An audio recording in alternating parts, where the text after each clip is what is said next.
In this time that we spend together, I want to give you some ideas on how to manage stress and overcome difficulties at the same time.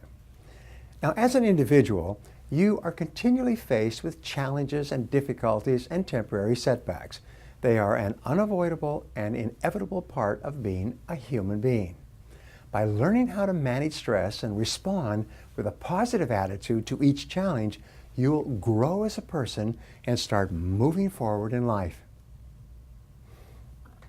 In fact, without these setbacks, you could not have learned what you needed to know and develop the qualities of your character to where they are today. Remember, all great success is preceded by great failure, sometimes for months and years before you break through. Much of your ability to succeed comes from the way you deal with life. One of the characteristics of superior men and women is that they recognize the inevitability of temporary disappointments and defeats, and they accept them as a normal and natural part of life. They do everything possible to avoid problems, but when problems come, superior people respond with a positive attitude, learn from the situation, and then keep moving forward in the direction of their dreams. And this is what you must do as well. There's a natural tendency in all of us to react emotionally when our expectations are frustrated in any way. When something we wanted and hoped for or expected fails to materialize, we feel a temporary sense of disappointment and unhappiness. We feel disillusioned and often react as though we have been punched in the emotional solar plexus. Often we get angry and lash out. This is quite normal and natural. The optimistic person, however, knows how to manage stress in difficult situations and soon moves beyond this disappointment.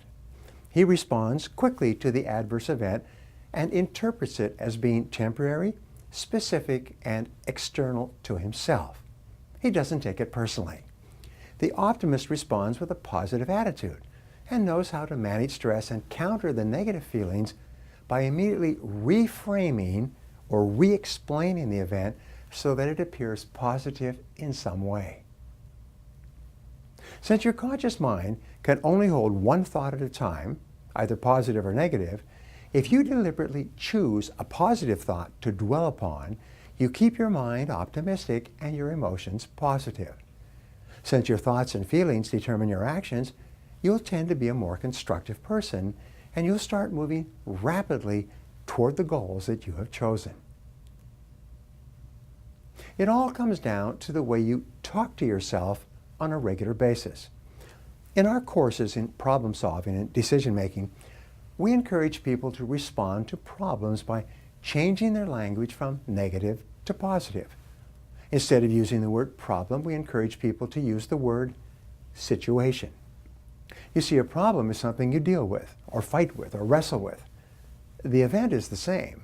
It's the way you interpret the event to yourself that makes it sound and appear completely different. A situation is neutral. It's something that you just deal with on a regular basis without any emotion involved. Even better than situation is the word challenge. Whenever you have a difficulty, immediately reframe it. Choose to view it as a challenge and start moving forward. Rather than saying, I have a problem, say, I have an interesting challenge facing me today. Or we have an interesting challenge we have to deal with today. The word challenge is inherently positive. It's something that you rise to, that makes you stronger and better. It's the same situation, only the word that you're using to describe it is different. It's more positive, and it makes you feel more positive and optimistic. The best of all possible words to maintain a positive attitude and manage stress is the word opportunity. When you're faced with a difficulty of any kind, instead of saying, I have a problem, you can say, I am faced with an unexpected opportunity. And then look into what it is to find out what it might be. And if you concentrate your powers on finding out what that opportunity is, even if it's only a valuable lesson, you will certainly find it. As the parable says, seek and ye shall find, for all who seek find it. Remember this, a situation is neutral. It's only how you interpret it or explain it to yourself that gives it an emotional context. If you explain a situation to yourself in a positive way, you remain positive, optimistic, and creative, and you're much more capable of dealing with it effectively.